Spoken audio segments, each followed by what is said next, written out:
Ciana cia kuuma mwena wa Naikuru ya ithũĩro rĩu nĩ nagĩkena no thutha wa kwandĩkithio rungu rwa tabarira ĩtarĩ marĩhi ya mathomo ĩrĩa ĩkuoya kahinda ka mĩaka 16.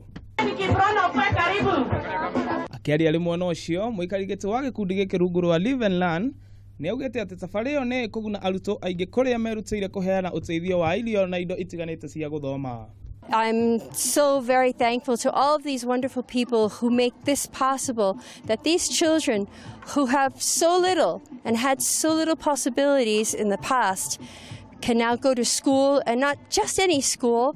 They're going to a school that rich children would be happy to be able to go to, with food and books and school materials and everything that they need to be all that they can be, and have a lot of fun doing it. Oho nĩ ahoete ũteithio kũrĩ aikari a gũkũ nĩguo mahote kwararamia thukuru cia gũthomera nĩguo gũteithia ciana cia kuuma mwena ũyũ.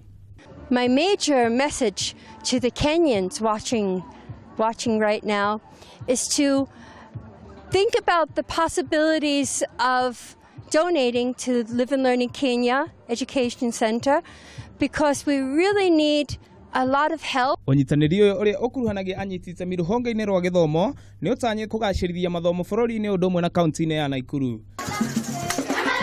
Handũ-inĩ ha Kameme TV rĩakwa nĩ Ng'ang'a wa Nyokabi.